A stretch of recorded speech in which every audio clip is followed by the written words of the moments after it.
was life-threatening. They gave me 50% chance to live. I spent 6 weeks in hospital, and I walked out at 72 kgs. So, oh wow! I've always been a rugby guy, right from a young age, and I always thought or knew that I'd be a better coach than I was a player. Any golf? Yeah, I'm a keen golfer. Handicap is about what? 2, 3? It's 0.9. Wow. Hey. Okay. Yeah. Okay. Ruckus. After this, I'm gonna email him because I need those tips. Okay.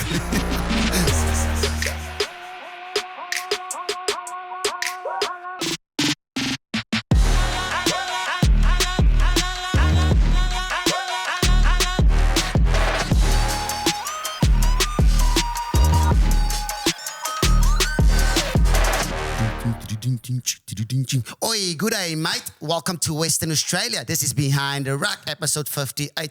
You know who this is. This is Juan de Jong in the house. And next to me is the one and only. That's Mr. Hey, Fates, it's a guys. small one, hey. Oh, welcome Yes. back to your number one rugby podcast. Number one. I don't know what's going on with Crocodile Dundee over there. I'm in the outback. Hey, I've got Kangaroo Jack over here, mate. Okay, hey. mate. Yeah, mate. Hey. Faitzy, what's happening? You good? But good. Yes, good. Fantastic. Also, Fantastic. We made it. We made it. Okay. It was Noah Lyle's finish, but we made it. Hey, we made it. Hey, Brilliant. Fantastic scenes. Hey, we're super blessed and excited to be here in the Western Australia, in Perth. Experience a couple of things. Perth Fontaine. Yeah. I've met more South Africans than this weekend. South Africa, Ruckers. Then in Cape Town on a long weekend. Oh, it's excitement. It was a great weekend, but I'm more excited for this week's episode. Yeah. It's going to be incredible. It's going to be fantastic. It's going to be memorable. I don't know what more English words I can chuck in there that's going to emphasize. I'm brilliant. Some shit. Yes, okay, it's nice. Gonna be fantastic.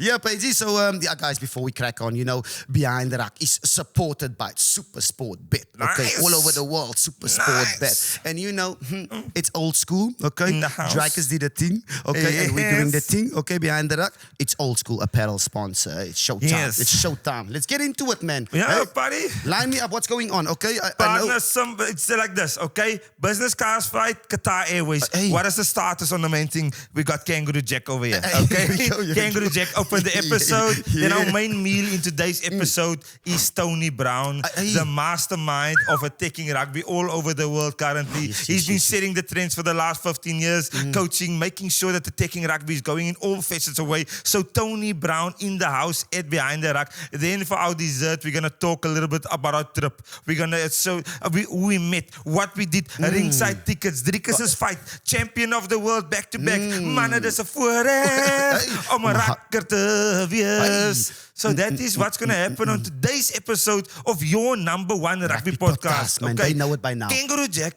Tony Brown, and we're going to try and explain to you guys what happened on Behind the Ruck trip to Perth. That was magical. It was magical, eh? Magical. Yes, see, boykie. Memories was made. But did you say Tony Brown? Tony Brown. The attack genius. Yes. In the house. Yes. He's an ex-teammate. You know Big that? deal. Huh? Ex-teammate. Big deal. Big deal. Quickly, partner, before we go to him, our Ruckers are going to quiz him quickly. Hey, don't do do you that. know what that stuff on your head is for? Hey? What the reason is for that? I know what's the reason for it. What's it for? For the flies, Get the Okay. flies away. Okay, you nice. know? Okay, nice. Now we Okay, nice. educate the Ruckers. Ruckers, we educate you all the time, right? Buddy, let's waste no one's time. Let's No get one's straight time. into it. We got a stopwatch. I got eh? so many questions. I'm Yes. so excited to Yep, talk to him. Yep. Let's get to him because Okay. we don't want to waste time. Okay, 100%. here we go. Up next, Tony Brown. Let's go. Ruckus, we down under. Okay, we've got the attacking genius in the house. It's Tony Brown in the building. Tony, bro, how's things? How are you doing? You good? I'm lekker. Lekker it is. It's awesome to join you boys, and looking forward to a good half hour. Yeah. We're gonna spend some time. Yeah. So you obviously been at home a little bit on a break before you get to Australia a little bit, or what's happening?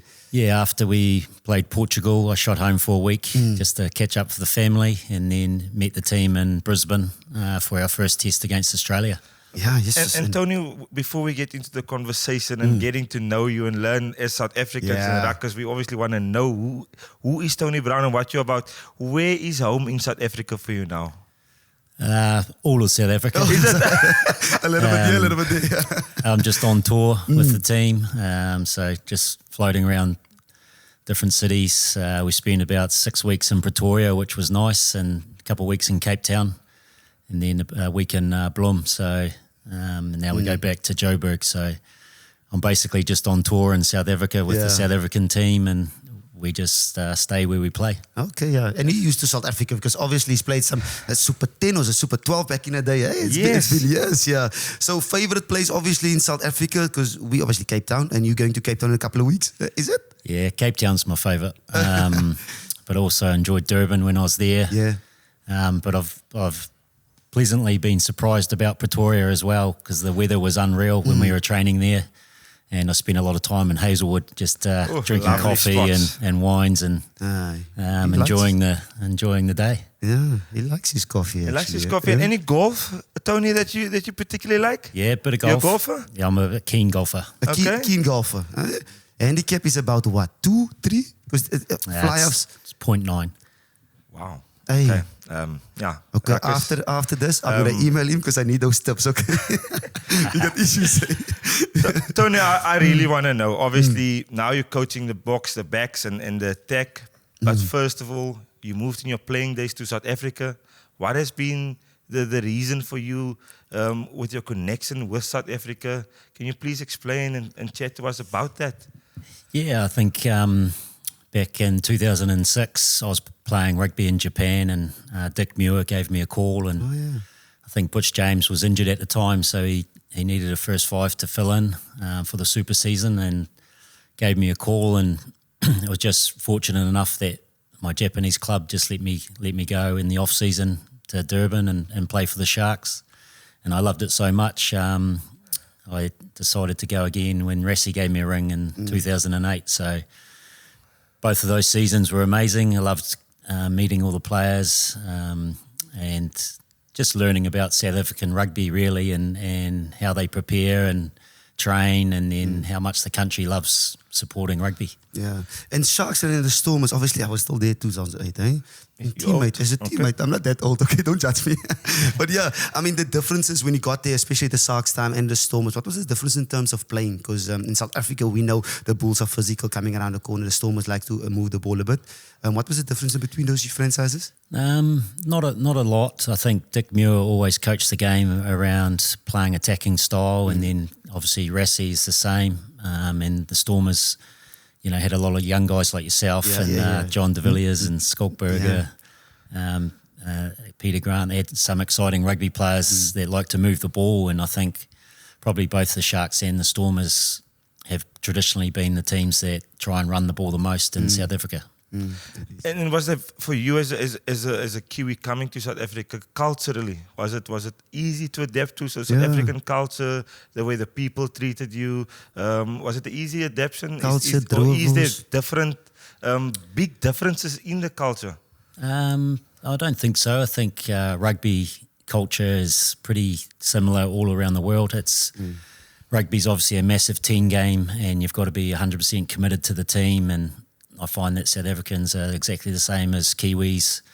And then, you know, when you can create a good team in Japan, those are the attributes that you try and drive for your culture, is just try and get everyone on the same page and be really committed to the team and play together. And I think that's the best thing about rugby around the world, is it creates all these good values, and culture's a massive part of it, and being 100% committed to the team is what makes a good team. Yeah, and talk about culture. Talk about the 3 types of cultures. You know, Japan, very respectful, and then it comes to you, obviously growing up in New Zealand as well, and then South Africa. Those 3 different types of way how people react, and also the type of rugby within that. Yeah, I think New Zealand's quite similar to South Africa around it's our major sport, and the whole country gets in behind the national team, but also the provincial pride with, I'm from Otago and the Highlanders, you know, there's always that provincial rivalry with the Crusaders in Canterbury and Auckland and the Blues and the different franchises. And it's the same in South Africa. I always remember playing for the Sharks against the Bulls up in Pretoria, and you know, the amount of, it's not so much hate, but it's more beef. The rivalry was huge, and it's probably, you know, the game was so intense and physical, and that's the way that I always loved to play anyway, and you know, it was an exciting challenge going up there and getting amongst that rivalry. And while we're on the playing days of Tony Brown, the gloves, I cannot go past it, Tony. He started it all. The gloves that Tony Brown played with, did it work? What was behind the gloves? And will you tell some of your current players to put on the gloves, especially like a game this past weekend?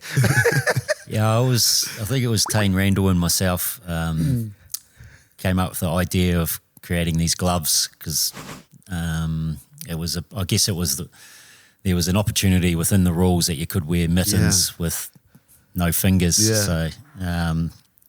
So that's where we created the gloves, and we tried to make them so they had a bit of stickiness. Yes. Yeah. So that because we played in Dunedin, it was always wet, you see. So the gloves were they're quite useful at times, and definitely with the way that the balls were back in those days, the balls weren't quite as grippy as they are now. So they were very useful, and there was a little bit of a trend there for a while, but when they improved the balls, then the gloves went out. Did any of the boys give you any hassle for wearing the gloves, the teammates, or were they fine with it? Probably nowadays. I get it. But back in those days, everyone wanted a pair of gloves. So Yeah, it was in that time. But now it's gorilla grip. Stickiness. All sorts of stuff. All sorts of stuff. Oh my gosh. And the way of playing as well. Obviously, we've spoken to George Gregan was on the show last week, and he spoke about Tony being a handful. Yeah. Your ways of playing back in the day. The preparation as well. How did you see the game? What was your mindset in terms of taking every challenge throughout these competitions? A few rugby players who probably influenced how I played and how I tried to get the Highlanders in Otago to play when I was a player. Henry Honeyball was my favourite player, and he could tackle that one. He could tackle, and he attacked the line really well. Everything that he did was right on top of the defence on the gain line. And no one really played like that in New Zealand. It was more traditional, first five, stand a bit deeper. Time and space. And give yourself time and space and just move the ball to the wings and give them the opportunities. So I tried to create a different style for myself, and because I wasn't as quick as everyone else, I was a bit slower. So these flyers today. Tried to flatten up a lot and stay close to the gain line and create the space for the wingers rather than just give the ball to the wingers. So it was always something I admired about Henry Honeyball's play. And then I think and also around about that time, the Australians started to get a lot flatter as well. I think the Brumbies sort of led the way there, and with George Gregan and I think it was David Knox and Stephen Larkham and the boys. Larkham came after, but they had a couple of inside centres. The tugboat, I just remember as the tugboat. I can't remember. Kafer, Rod Kafer. They were always really, really flat to the gain line, and it became the sort of way that I tried to play. And then eventually it took over New Zealand rugby as well, and everyone had to be flatter and more physical, and the 10s had to then become a lot more dominant physically and on both sides of the ball, so attack and defence. And Tony, just listening to you, right, as a player, have you always been like this? Always thinking about the game, always trying to figure out stuff? Did that evolving? Was that part of your playing that obviously then eventually just went into coaching? Yeah, I think I've always been a rugby guy, right from a young age, always been involved with rugby clubs, and I got brought up in the country, so going down to the rugby club was like the best thing to do in the weekend. And so as I went through my rugby career, not overly talented, but understood the game really well and outsmart, tried to find different ways to play the game. And I always thought or knew that I'd be a better coach than I was a player, because if I could get some players with a bit more talent than me and trying to get them to understand the game and play the game a certain way, I think was always why I thought I'd be a better coach. Yeah, and All Blacks, was it always your dream to play for the All Blacks and being part of that, the historical? Yeah, not really. I think when you grow up in a small town, we never used to see the All Blacks play really. We used to follow Otago back in those days, but we didn't really see a lot of the All Blacks, and it wasn't really something that you thought of as a kid that you were going to be an All Black. So I think that probably that dream was always too far away. So I always wanted to represent Otago and try to do the best for them. And then, luckily we created a good rugby team, and on the back of that, we got a few extra players selected in the All Blacks, and I was one of them. So it sort of just happened by chance rather than something I always strive to do. And in that era, when you became a All Black, Tony, what was it like competing against obviously likes of Andrew Mertens and making sure that you still get test cap after test cap? And playing with Jonah and them. Yes. What was it like playing in that era of the All Blacks? Yeah, it was nerve-wracking. Obviously, when you first get picked for the All Blacks, it's a proud moment, and it was for me as well. But part of you is always thinking, am I good enough, or do I deserve to be in the team? And so when you get the opportunity, it's it's really nerve-wracking to then go out and try and perform, because you're playing with so many good rugby players, and you don't want to let them down. So for me, it was a nervous time, but once I sort of got into the team and I'd been in there maybe a year or so, you got a lot more comfortable, and you knew that all the players around you were quality, so you just had to do your job really and do it with as much energy and effort as you could. Can't believe Tony Brown was nervous. I was nervous before we got onto the show that we're having Tony Brown in the seat. Crazy. Always nervous, But something in common with the champion. The nerves must be there. Nerves are good. Nerves are good. It shows you care, man. It shows you care. And players and culture as well. Obviously, looking at New Zealand, there's a lot of in New Zealand, it's more like the Maoris and those type of cultures. And then when you work with a team with South Africa, it's, there's different cultures here. Well, what was the culture like, especially in New Zealand, with the Maori culture and with, how the team get that bonding? Yeah,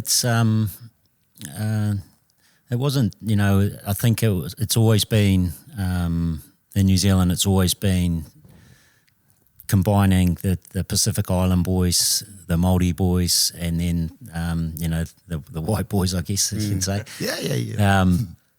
It was always, right through school, you always had those cultures mixing together. And, Pacific Islanders have been a massive part of New Zealand rugby for, 50, 60 years now. And, and then you sort of get guys who have played for the All Blacks and now their sons and that are coming through, and like Caleb Clark and those guys. So I just think it's always going to be that way now.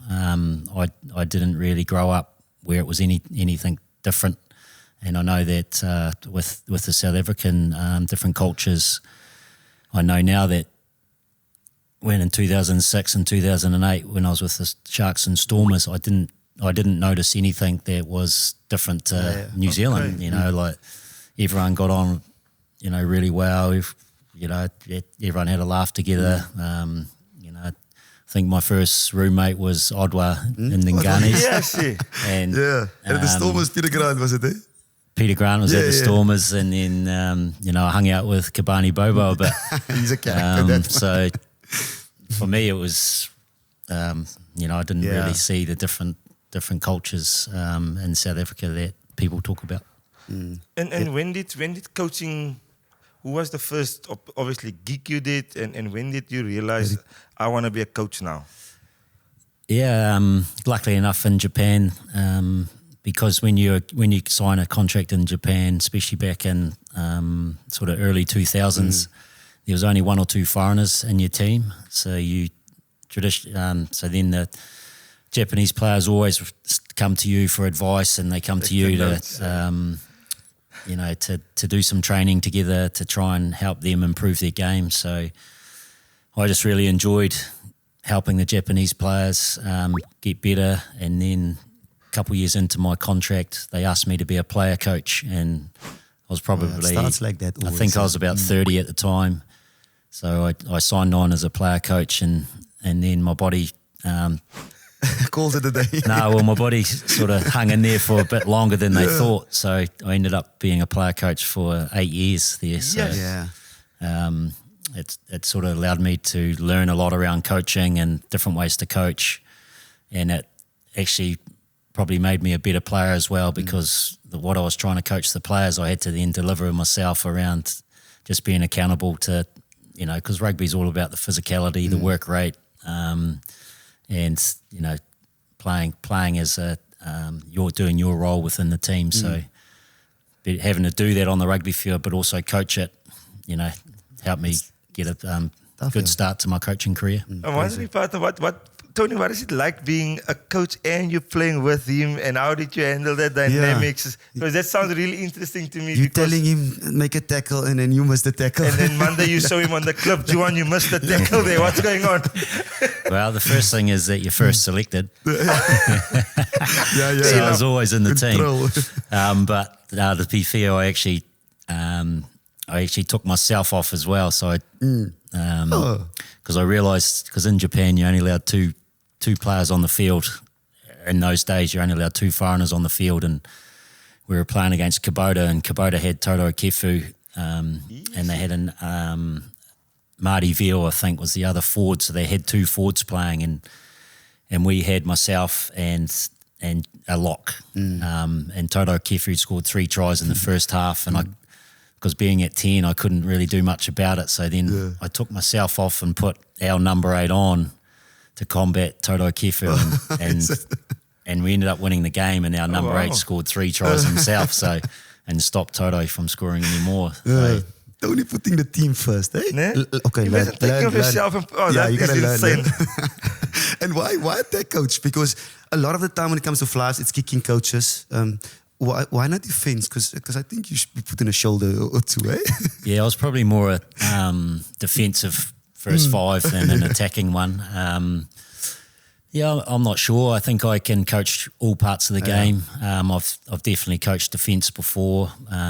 When I first started with Otago, I was head coach, and back in those days, we only had one assistant, and he just did a little bit of line out and scrum stuff. So I was doing the defence and the attack and the kicking game and all the parts of the rugby that need to be done. So I've definitely got the ability to coach all parts of the game. I think my first probably attack coach job was with the Highlanders, and then ever since then I've sort of been known as an attack coach, but I believe I could coach defence as well. And especially for me, looking at back in 2008 when you joined us as well, I can still remember in Perth, you came here the first time, and at the time we used to do just mini moves of you skip passes and one short and one out the back. And the first time I've kind of ever seen the options 12, 13 short out the back is when you came in, and I can fondly remember that. But just my question is, how does a day look, especially for you as well? You're playing on Saturday. How does a coaching prep look, planning for a big game, especially when it comes to international or whatever it is? Yeah, if you're playing a different team every week, you've almost got to work a week ahead. So you get your... So if we're playing, for instance, Australia this weekend, I would have already started the work on Australia sort of last Wednesday and got my plans in place, and then started to talk to the line-out coach and the scrum coach around aligning around how we're going to beat Australia. And then we put that in place on the Monday, Tuesday, Wednesday. We make sure every player's aligned around how we win, what are our attacking options of scrums and line-outs, how are we going to counter-attack, what do we do when we get a turnover, how does our kicking game fit into our attack, and making sure that the players understand this is what's required to win and get the mindset right for the players. And then once you finish the Wednesday, I'll start on the following week's team, the All Blacks, for instance. I'll start working on those guys before we play the Australian team. So always try and work ahead. So then once you play the game, because you've only got that Sunday to review and get ready for the next challenge, it's always helps if you're sort of 3 or 4 days ahead. So that laptop is constantly open, Tony. And in charge. Yeah, I watch a bit of Netflix as well. Calling a spade, yeah. Okay. You got to switch off a little bit as well. I'm listening to him. I don't know. That's why I always tell you, I don't want to be a coach because it sounds like you guys are always busy. I'm a coach now, a tech coach as well. So afterwards, we'll sit down with the team too. and Tony, you've been, I don't know if this is the right English word to describe it, but always changing, evolving a tech. For me, I'm thinking to myself, how does Tony Brown get the buy-in? Because that must probably be the most important part. Yeah, making as a coach, getting that buy-in from the players. Trying to do, How have you learned to do that over the course of your career? Yeah, well, I think the game's moving so fast, and you would have noticed probably the last 5 or 6 years the defensive side of the game's become so good nowadays, and I've had a lot of coaches influenced from rugby league and around the line speed and how to tackle and shut down the ball and how to dominate attacks really. So the defence has become a massive part, and they're really well coached now with the defence side of the game, and everyone specialises in defence now. So it's it's tough to create an attack that's going to beat a really good defence, but that's the challenge now.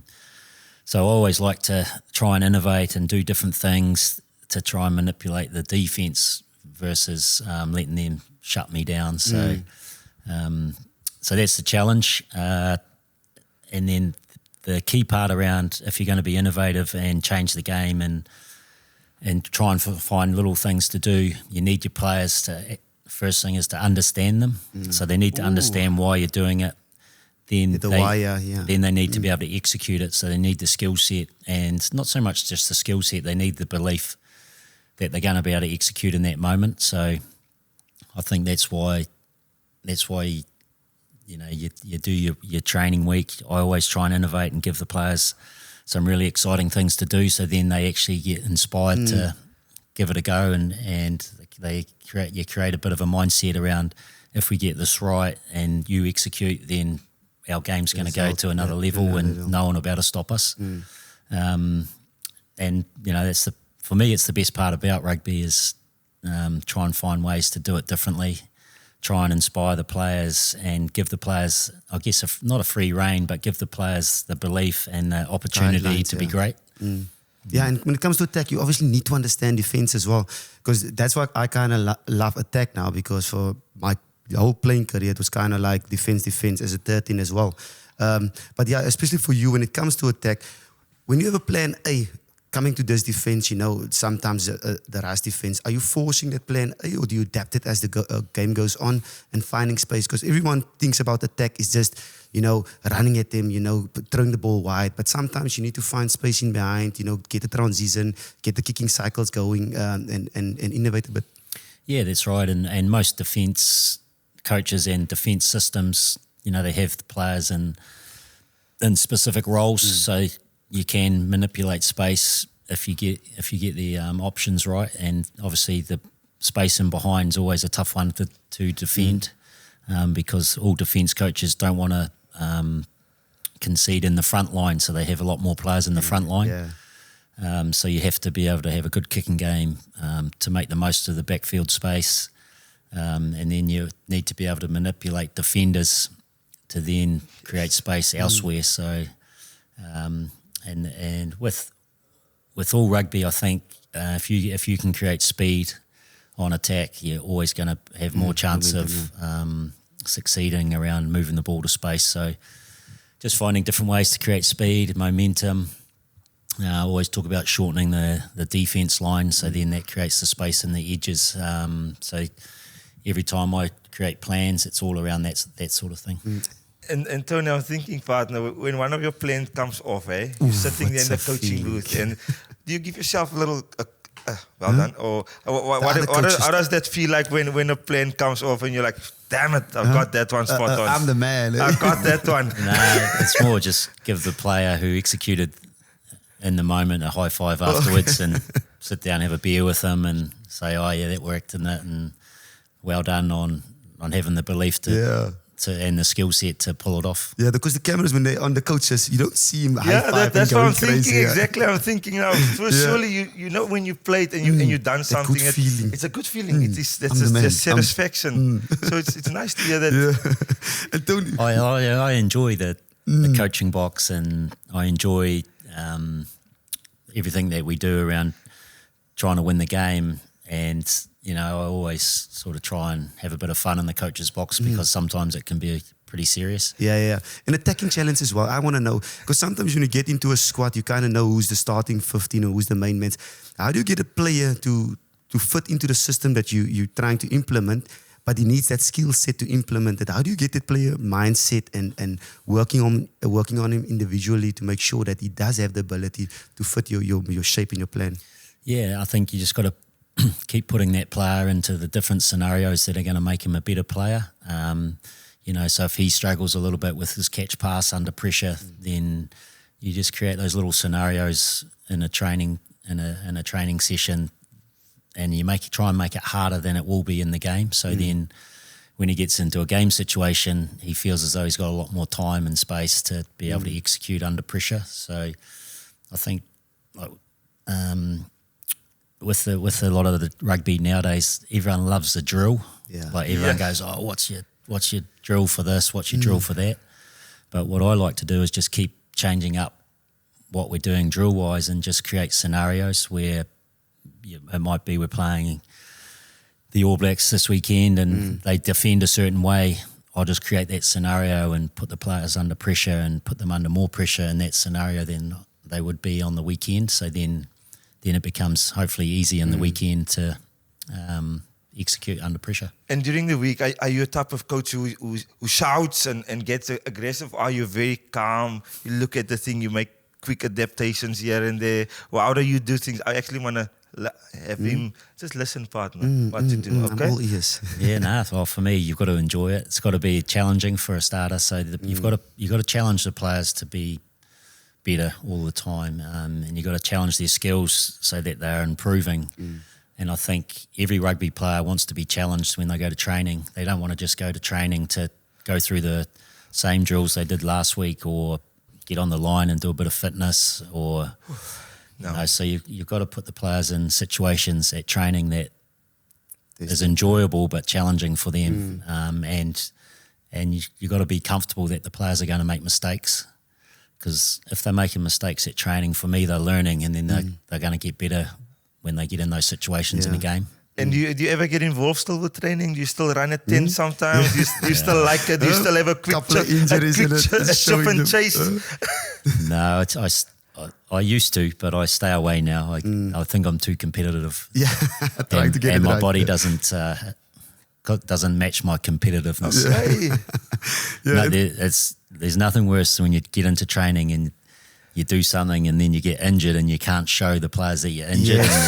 And here's the coach coming with the crutches to training. You know what? And they just laugh at you when you make mistakes. With the physio and stuff, yeah.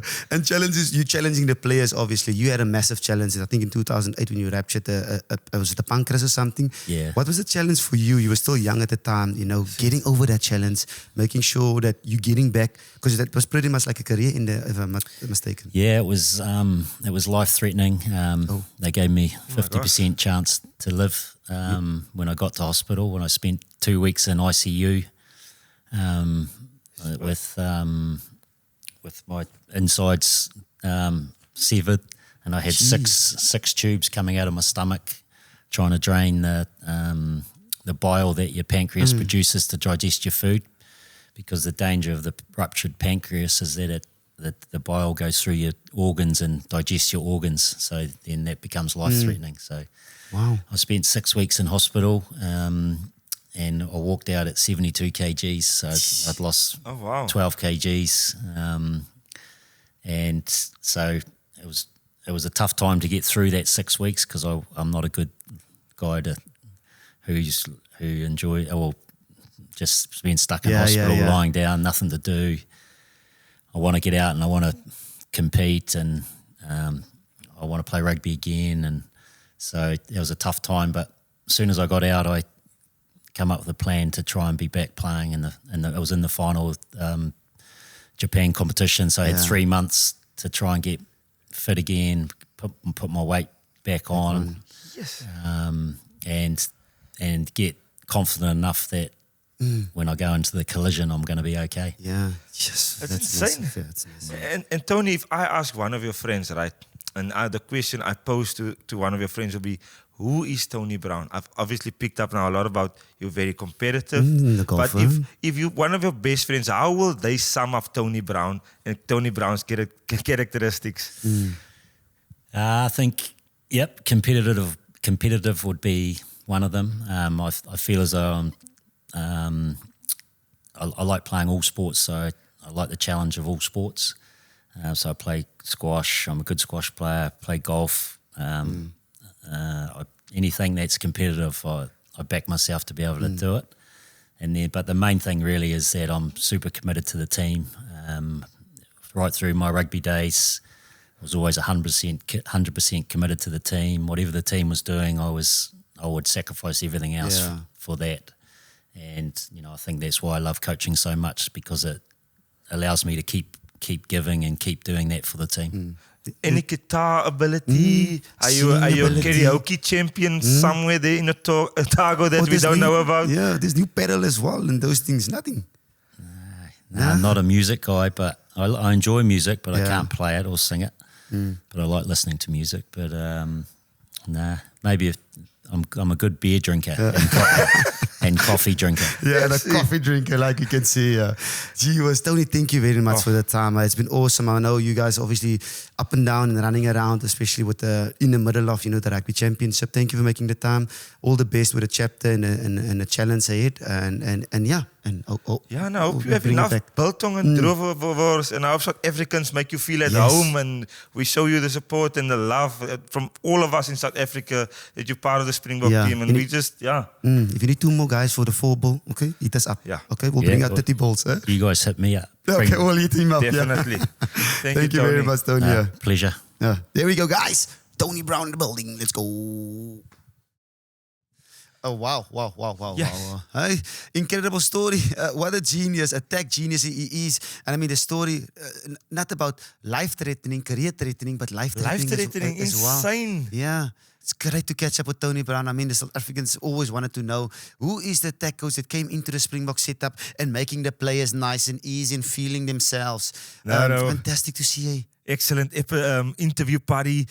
Just exciting for South African rugby to have Tony Brown in our country. Yeah. If you get him in the mall, if you get him in the shops, you give him a high five and you say, job well done. He's a legend, okay?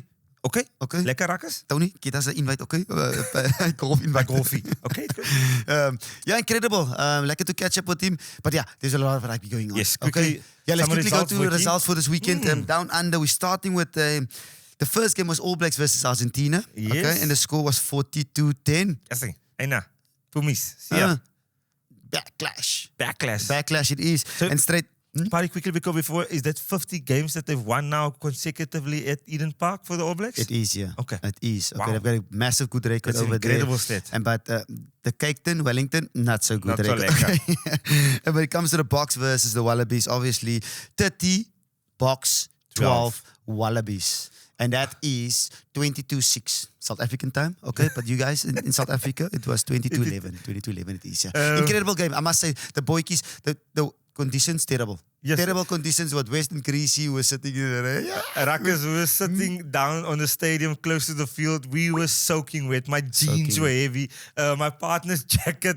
Quick story. My partner's jacket. It was raining in. It was leaking for my partner. It was leaking, but it is what it is. We have to survive. But it's just a beautiful stadium. The scenery. Seeing all of the South Africans at the stadium supporting the Springboks. Yes. Don't we just love that? It's incredible. 60,000 people. And I thought it was 50-50. You think so? I want to go 60-40. Hey, you aggressive, eh? Yes. But it's good to see the South African support. I mean, at Brisbane as well, when he came to Suncorp, that was incredible. But the pre-game show up the stadium is something else. Yes, it's like a movie. It's like it's something else. Ruckers, the lights were switching on and off. At the time, the stadium was green. There was LED show. It was fireworks going off. It was the Defender coming in with Medi Guitar. Yes, just a brilliant showcasing of, is that theater or entertainment? It's What do we call it? entertainment, yeah. Entertainment. So Ruckus, okay, when it happens, South Africa and the lights goes off. Okay, it's not ESCOM. It is the show. It's gotta be the show.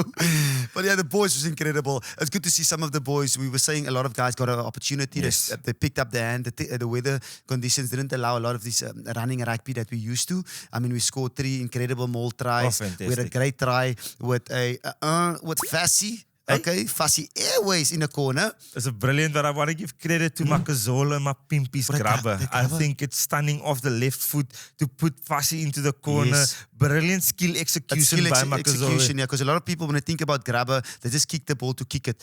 But to go, Yes. that ball needs to be end over end for Okay. that ball to pop up. Like a jack in the box. Yes, to pop up in the air. Jack in the box. So for Fassi Air to pop up in the air. Now that you mention it, he actually had a dive like Fassi Airways. He was going through the air. And the plane landed. Oh my goodness. In Nice Perth. class. Okay. Brilliant. Brilliant stuff, yeah. Yeah, incredible. So much opportunities we had. We left a couple out there. Okay. I mean, the knock-on with Shashi, that was an opportunity to score. Brilliant And a couple counter-attack of, by Cheslin Chessie. a Excellent lot of- counter-attack by Cheslin. and the Mampimpi one in the corner that slipped out of his hand. So there was a lot of opportunities, and the boys are looking incredible. Doesn't matter rainy conditions, sunny conditions. Hey, give me something. any conditions. Thunder, give it to me. They will show you. We're in a good space when it comes to green and gold. No, look, excellent victory for the team. I mean, the two of us, we were here to notice it. And for South Africans who came out afar to support the Boks, Yeah. they were duly rewarded with a fantastic performance by our beloved Springboks. Pieter Stef de Tweet, excellent again. Our scrum, excellent against Coach Dan's boys, doing a great job. Really good day for South Africans. And then our trip, Boykie. Do you want to share with the Ruckers about our trip? Because I think that was the best part for me about this weekend. Unbelievable. We made some memories. Life is Yes. about memories, and I mean, behind the Ruckers made some good memories. Oh. The 2 guys with mics, okay, that Rudy Page and Juan de Jong. Stressful memories as well. Like our Ruckers actually knew our visa came with a Olympics. That's the reason the Olympics is still it was around the corner. A photo finish. Okay, Noah Lyles came in with that visa. I mean, an hour and a half before. Was the hour before? 20 minutes 20 before minutes. the flight closed. An Check-in. hour and a half before the flight left. We made it. Mama, we made it. Stressful time. And then we got to Australia. I mean, the quality of the Qatar Airways, no. we were incredible. Our business class, they're looking after us. My dik toe het so gesit. En die lig 'n bietjie, in die jy het business class. recover, huh? My dik toe, I don't even need leg room, but I had 2 beds in one bed. In That's one how bed. comfortable I was on Qatar Airways. Okay, so dankie Qatar, julle het my Thanks uitgesort. Qatar, yeah, making sure we don't have a jet lag when we get here. But it's incredible. We had a couple of hiccups. We're not going to talk about the hiccups. We're going to move on. We're going to talk about the hiccups. And then the experience of what we're here for. The game day experience was from going to the Boktown in Perth, meeting the South Africans there, having our favorite beers and caviar fears, and Yes. singing Soza Loza with us, and the Boerewors rolls was out there in numbers. So seeing all of the South Africans that currently live in Perth that wanted to speak Afrikaans, partner, they wanted to ask us about the show. We've got Ruckers in Perth, guys. Can you believe it? Can you believe it? Hey? Insane. Ruckers, thank you very much for sharing like a gossip story. The story came to Perth, okay? They came to Australia, and thank you for making that. Like, share, and subscribe. Wiki. But yeah, what an experience it was. My first time at Optus Stadium, it was incredible. And then Ruck Arena. Oh, next day. Dricus Du Plessis, what an experience, eh? Yes, see. The Ruckers probably asked, how did those 2 guys get those tickets? How did they get those tickets? We make How were they everything so possible. close? Ruckers, sometimes, I also don't know. But we gave the ticket to the security lady, and she just kept walking down and down and down and down and said, here's your seats. And I looked at my partner, I'm like, what? How did Tyler said in that interview, what the heck? What the heck it What is. the heck? Incredible, yeah. And we were sitting in the other corner, on the other hand, like Yes. Nas Botha would say, on the other The hand. hand. So we were sitting with the Adesanya Yes. family. And the morning show? The morning show Was was next there to as us. well. Brooks and the boys. And the Australians podcast was there as well. So we were in and among the celebrities. And we want TV as well. Okay, Ruckus, thanks for spotting us. We want TV. I was looking at the wrong airtime. He was looking at the right camera, I was looking the wrong way, so I lost it now. I told him this one. He's too slow to react. Okay, he needs to react a little bit faster. But we want TV, incredible scenes. I mean, Dricus did it again. He went back to back like the World Cup. Yeah, like the book, back to back. Back to back. Dricus Du Plessis, back to back. Yeah, that's an incredible experience. I mean, something we're going to remember for a very long time. Yeah, this experience, partner, no one can take away from us. Yeah. Being here, supporting the Boks, watching the Dricus Du Plessis fight, him beating, obviously, Adesanya with a choke. Gaat slaap. Choke kom uit, yeah. Slaapt. And then we met the big guy, hey? Oh my gosh. We got an invitation there as well, meeting the big guy. Afterwards, if you dream in a year ago, did you think this was possible for us? A year ago, behind the Ruck, coming to a Springbok game and watching the Dricus Du Plessis fight, and then obviously mingling and matching with the players, and then afterwards, the celebs and I stuff met like Radio Rap's partner. I had a conversation with Radio Rap's guys. Jonathan. Huh? Okay, boys. Die gaat ons. Chicken breaks and whites. So just really meeting, is it Joe Black, the singer with the beard, Rikus Njal. That's incredible. Mannen, dis 'n voorreg om my hart de koel te deel. Twee bloedbroers by mekaar. Dis Juan en Rudy hier. Mannen, dis 'n voorreg om hierdie twee putte te vaar. Incredible scenes, man. But yeah, I appreciate everything that did the effort to get the two of us over here. Yeah. From flights to accommodation to even those two tickets. They surprised us a little bit because you were on our way upstairs and then the lady said, hey, you downstairs. And we got there. And partner, I want to make a special thanks and mention to JJ Fredericks from SA, from the Boks for helping us out with the shooting today. Obviously, really good friend of us, and thank you so much, Double J, for always looking after us and making sure that these two guys can be on the line. Be on the line. Making space for everyone. He's a legend. He's an absolute legend and a fantastic person. AKA Double J. Okay, in the house. Okay, guys. And also behind the Ruck is supported by, the one and only SuperSportBET in the house. Yes, okay. And our official apparel partner, guys. You know it. Old school. We look good, Bless the boys to impress. We got some seed this side and grass that side. Does this mean that old school are with us and old school is with Dricus, that we are also champions? That's why we're champion of the world. Okay. We're going back to back, yeah. Incredible episode. Lekker for me just to catch up with Tony Brown as well. I haven't seen him in a very long time. I mean, I was still a lighty, like they say, a lighty in 2008 when he joined the Stormers at the time. But I mean, what he's learned throughout is what he went through actually, what his challenges and how he sees the game and how he gives that information to the players out now, and you can just see how the players are growing, expressing themselves in the quality that they show. Partner, exciting rugby. Times, in Ruckers, if you get the boys this week or next week out, show your support to the Springboks. Make sure that they feel our love always, okay? Because we're obviously coming back home and we get out and we support our team whenever we can, whether it's going to training sessions, whether it's standing outside of the bus at the hotel, clapping, cheering on our mighty Springboks. Let's do our part in making sure that we carry this team all the way through. So they can stay there for a very long time, okay? It's our team. And only one photo per person. Don't be over it with the, okay? Keep the boys in a leg angle. And then Ruckers, obviously, guys, make sure you go catch up with the George Gregan episode, the Quade Cooper episode, the Dobbo episode. If you haven't seen the Sia or any of the other Box episodes, go to our YouTube channel. Go like, share, and subscribe. Your number one rugby podcast. We are here to stay for a very long time. My partner's got a dream of going to 200 episodes, and I'm going to make sure that happens. That's going to happen, yeah. Obviously. And there's a couple other things also coming out as well. We've got the Qatar Airways special episode, okay? Qatar Airways, the British and Lions series that's coming in June next year. Go check that out with Peter Grant, Bashy. Okay, Cape Town, please go click on that link and make sure that Bashy is okay. And just catch up with Bashy. See how Peter Grant is doing at the moment. And also we got our own crowd interactions. There's a lot of stuff happening on our social medias. Go there, guys. Go there. Check the crowd interactions. It's fun. The two of these guys. It's fun. And also the Dricus, journey as well. So a lot of stuff happening. So guys, make sure you clear everything. Yeah, clear. Maak skoon waar skoon kan gemaakt word. Because we appreciate the support all the time, man. All right, guys. Partner. Chicken I got a WhatsApp. We got a WhatsApp on the phone. Wifey says, "Kom eens toe." Time to go home. Your school drop duties. Time to go home. Okay. Time to depart, guys. Okay, guys. I'm Juan de Jong. I'm Rudy Page. And the Ruck is clear. Bye bye.